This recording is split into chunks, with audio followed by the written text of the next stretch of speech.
코로나 확진자 수 추이가 최근에 감소세에 접어들었지만 위중증 환자가 1,150여 명으로 또 역대 최다를 기록했습니다. 국내 오미크론 변이 감염자도 하루 사이에 100명 넘게 늘었습니다. 취재기자 연결합니다. 최명신 기자. 네, 최명신입니다. 네, 확진자 수 오늘은 5,000명대였죠? 네, 오늘 0시 기준 코로나19 신규 환자는 어제보다 1,544명 늘어난 5,409명입니다. 휴일 영향으로 어제 3,000명대까지 내려갔었던 게 평일 검사 건수가 늘어나면서 다시 급증한 것으로 보입니다. 다만 방역수칙 강화에 따른 영향으로 일주일 전인 지난 22일과 비교하면 2,000여 명 적은 숫자입니다.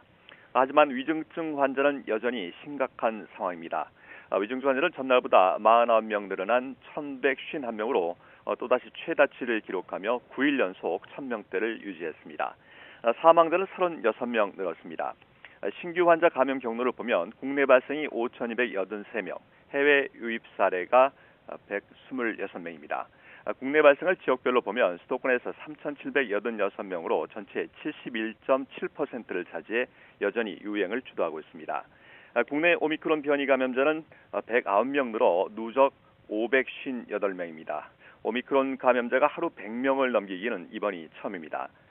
신규 감염자 가운데 해외 유입이 69명, 국내 감염이 40명입니다.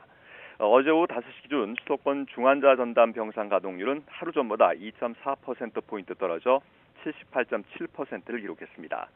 전국 중환자 병상 가동률도 74.9%로 전날보다 1.8%포인트 떨어졌습니다. 코로나19 확산세가 둔화하면서 병상 배정도 대기자 없이 바로바로 이루어지고 있습니다.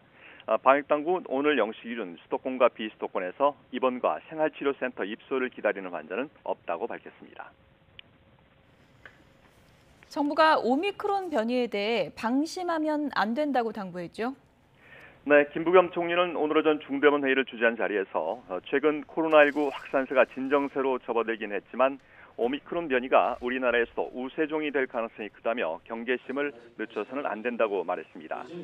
김 총리는 일각에서 비교적 낮은 중증화율을 근거로 오미크론에 대해 희망 섞인 전망을 내놓기도 하지만 입원율이 절반으로 낮아진다 해도 확진자 수가 2배로 늘면 결국 의료 대응 부담은 같아진다며 방심해서는 안 된다고 말했습니다.